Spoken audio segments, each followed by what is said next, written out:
ஆன்மீக நண்பர்கள் அனைவருக்கும் வணக்கம். இந்த பதிவில் நாளை வரக்கூடிய சித்திரை 1 தமிழ் வருடப்பிறப்பாக இருக்கின்றது. இந்த நேரத்தில் நாம குரோதி வருடமும் பிறக்க போகிறது என்பதனால சித்திரை கனி காணுதல் என்னும் முறை நம்முடைய பழக்கத்தில் இருக்கு. அதை எந்த முறையில் காண வேண்டும் அப்படிங்கிறதையும் கண்டிப்பாக அந்த இடத்துல நம்ம 3 பொருட்களை வைக்க வேண்டும். அது என்ன அப்படிங்கிறதையும் இப்போ நம்ம தெரிஞ்சுக்கலாம்.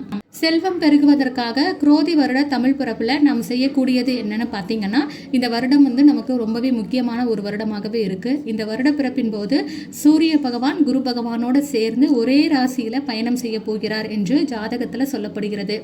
இது 12 ஆண்டுகளுக்கு பிறகு இப்போதுதான் நிகழ்வதாகவும் இருக்கின்றது. இது எல்லா ராசிகளுக்குமே யோகத்தை தரக்கூடியதாகவே இருக்கு.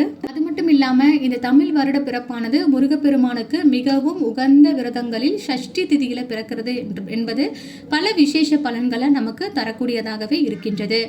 இவ்வளவு சிறப்புகள் அமைந்த இந்த சஷ்டி திதியில் நம் சித்திரை கனி காணுதல் இந்த முறையில் கடைபிடித்தால் இந்த ஆண்டு முழுவதுமே செல்வ செழிப்போடு வாழ முடியும் என்றே சொல்லலாம்.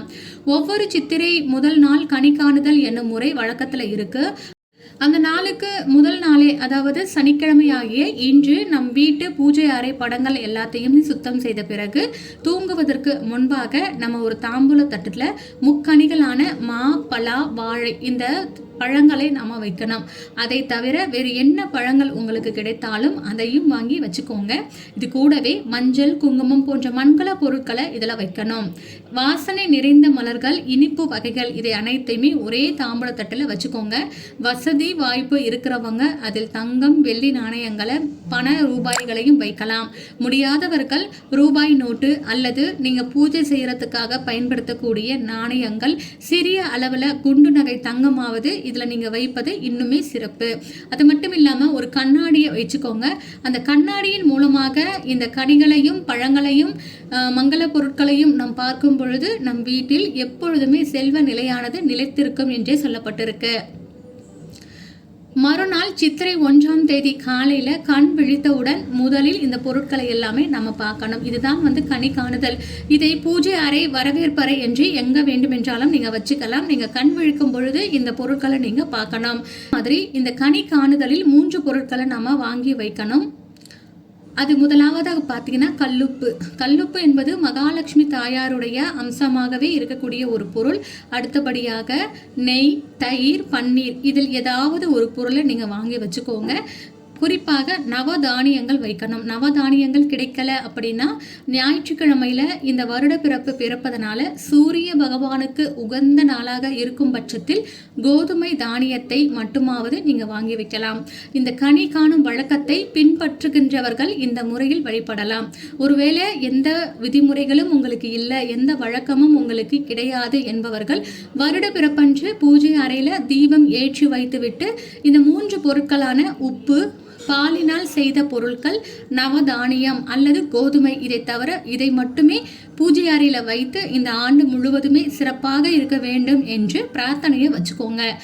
இந்த வருடம் உங்கள் குடும்பத்தில் சந்தோஷம் நிலைத்திருப்பதோடு இல்லாம செல்வ வளங்களும் சகல ஐஸ்வர்யங்களும் பெருகுவதற்கு இந்த சித்திரை கனி காணுதல் வழி கொடுக்கும் என்று சொல்லலாம்.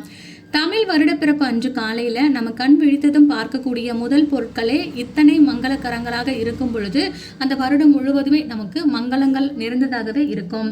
இந்த வழிபாடு முறையில நம்பிக்கை இருக்கிறவங்க இந்த முறையில செய்து பாருங்க. கட்டாயமாக நல்ல முன்னேற்றங்கள் தெரியும்.